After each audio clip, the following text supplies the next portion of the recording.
Welcome back to our deep dive into the lost world of the architects, guided by the enigmatic scrolls of Marduk Apli. Today, we're exploring two of the most profound and beautiful discoveries yet: a science of healing that sounds like music, and a library lost beneath the waves. Our journey begins with the sixth record, what Marduk Apli called the musical scales of healing.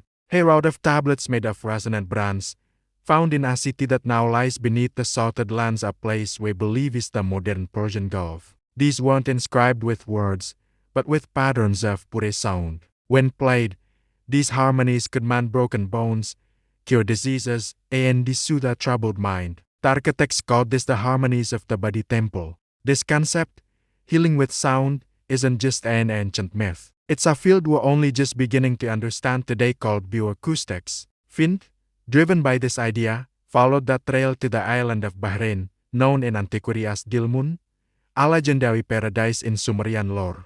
In the forgotten backrooms of the National Museum of Bahrain, he found it, a small, unassuming bronze plaque, dismissed as a mere decoration. After months of painstaking restoration, the plaque revealed its secrets. It was covered in intricate, swirling patterns, not art, but three-dimensional waveforms representing complex sound frequencies. Under a microscope, Finch found microscopic crystals embedded in the bronze, perfectly aligned to resonate with these patterns. This wasn't just a record, it was an instrument. With extreme caution, Finch applied precise ultrasonic frequencies to the plaque. It began to vibrate with a deep, penetrating hum. The results were immediate. Using a biofeedback sensor on himself to treat a minor chronic ailment, he observed a dramatic, positive shift in his cellular activity and neural coherence. The plaque was a biological tuning fork, restoring the body's natural harmony. This discovery was revolutionary. It proved the architects understood cellular biology and the body's energetic field thousands of years before us. They saw the body as a body temple, where illness was just a dissonance, a disruption in its natural frequency. Healing wasn't about fighting a disease. It was about returning the body to its perfect, harmonious state. This explains the long, disease-free lives of the Italians. The medicine was about maintaining health, not just curing sickness. Imagine a society where healthcare wasn't a battle, but a beautiful symphony. But if the architects could create harmony, they could also create discord. Control over this technology would grant unimaginable power, the ability to heal or harm on a massive scale. Now, hold your breath, because our next discovery takes us to the bottom of the sea. The seventh record in Marduk Apli's scroll speaks of the library of water. He describes chambers carved from stone, deep beneath the waves, holding scrolls of enduring light that contained all the knowledge of the architects. He called it the memory of the submerged. This perfectly mirrors the Italians' legend of their lost homeland, a continent sunk beneath the ocean. Finch knew finding a submerged library was a long shot, but the scroll gave him clues of unmoving stone and the enduring light.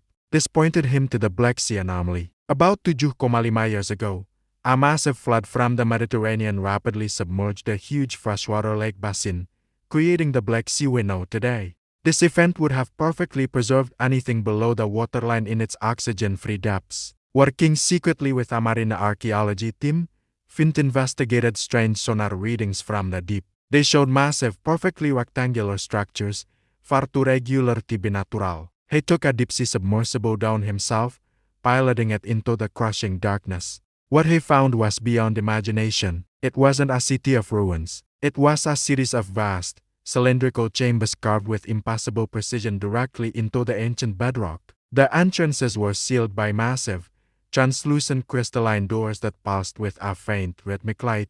These weren't buildings, they were vaults, designed to last for eternity. Through a tiny crack in one of the doors, Finch peered inside. The chamber was perfectly dry, and within, on shelves of polished black stone, were rows upon rows of glowing crystalline tablets, not paper scrolls, but something far more advanced. Each tablet pulsed with its own gentle, internal light. This was it. The Library of Water. It showcased the architects' incredible mastery. They had engineered structures in the deepers, impervious to time and the water. They had created crystalline data storage, using light and the energy to hold information for tens of thousands of years. They hadn't just written their history, they had archived it, anticipating their own disappearance and ensuring the anomalies would one day be found.